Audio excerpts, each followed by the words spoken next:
Okay, so this riff. Message in a Bottle by the Police, the riff that shaped the sound of the 80s. But there's so much more to it than I thought, because why does everyone, including me, start playing that riff on the C sharp, fret 4 on the A string? Because when I listen real closely, I hear something totally different. Wait a second, are you saying all guitar tabs, all guitar lessons out there got it wrong? Well, wrong, it's just half of the information really, because here's the first 3 notes of the riff. And with some trickery I can zoom in and loop that very first note. Dun, dun, dun. That's the note I'm hearing. Dun. But that's fret 7 on the A string and not fret 4. What's happening? So clearly there's something more to this riff than what everyone is telling us. What's actually happening is a great studio trick used by many artists many times before, and sometimes it's used very subtly to just spice up the sound and fatten up the sound, and sometimes it really shapes the sound of a riff as we know it. And for this riff, it just doesn't sound the same without it. So in the basis of how we usually learn this riff is just 4 simple power chords: a C sharp, an A, a B, and an F sharp. But he spices up those 5 chords, which is another name for a power chord, with a 9 on top. And you can very easily find that 9th by just playing the octave and I'm going 2 semitones higher. So we get...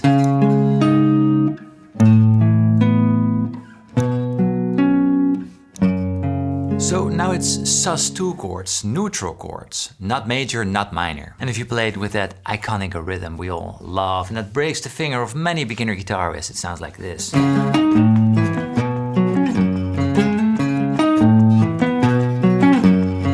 So in the beginning of this video you showed us the riff starts on an E note, right? So where does that come from? Yes, because what Andy Summers did on the record is overdubbing that riff, but then starting on another note. So he's adding a harmony on top of that iconic riff we all know and love. And in the beginning, to my ears at least, that harmony is almost louder than the main riff everyone plays. And that's why I think this riff just doesn't sound the same without it. So let's try finding those other harmony notes. I broke down all the notes in separate little chunks so we can find it easily. So the first one we already established was at E. And then he goes to... It's clearly 7, 9 and 11 on the A, D and G strings. Okay, for the next chord, the harmony plays... starts on a C sharp, fret 4. 6 and 8 on the A, D and G. So he's using the same shapes, but he just starts at a different point. So. And then for the third chord, something spicy happens. Oh, he's starting on that D sharp, dun, dun, dun, dun, and then to dun, dun, dun, dun. He plays that A, and then. Okay, so this one is a little bit odd, but you hear that, which is fret 9 on the G string. So the third one is like this, with the tritone over here, 6, 7 and 9. Ho, ho. And then the last one goes to... So this starts at 4 on the A string. Ding, ding, ding, ding, ding, ding, ding. Do you hear it? Ding, and then goes to 6 on D. Dun, dun, dun, dun, and then ends on 8 and 9.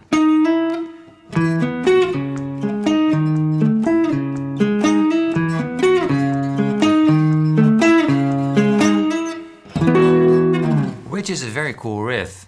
And it doesn't sound like the main riff, to be honest, but if you play it together, man, that sounds cool. So this is the main note over here. If you pair it with the harmony, it sounds like this. Woo, that's the first chord of this riff. So now what happened is that the entire sound shifts from that neutral, open sounding sus2 chord to a very dark sounding minor chord with a lot of extensions. And you just don't have that if you don't play the harmony. Let's continue. The second riff, it's that A chord if you pair it with the harmony.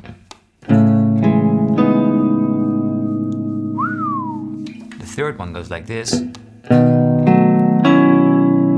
Wow. That's cool. And the last one. And that sounds so mega thick and fat. And if you play it in chords, basically you can say it's C sharp minor 11 to A major 9 sharp 11, B 11th, sort of F sharp minor with an added 9 and even an added 13 in there. But I don't think that these should be looked at as chords really, but more as two voiced arpeggios, because he doesn't hold the strings when he plays these riffs. He's just... So if you play it slowly,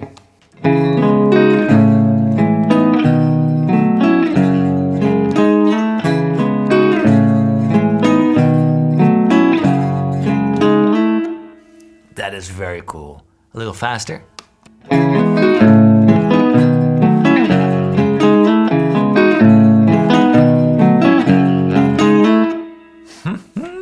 And up to tempo.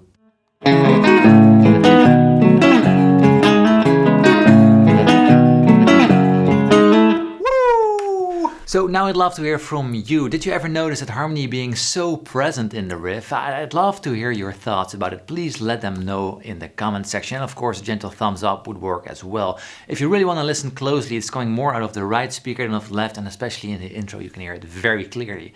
It's also that lovely chorus sound Andy Summers used, just two parts melting together beautifully, creating that big, lovely, chunky sound. And now you do know you can never ever unhear it, and that's the great thing. It's all the little details, and that's where the beauty lies, and you can learn from it. So thank you so much for watching. Have a great day. Cheers.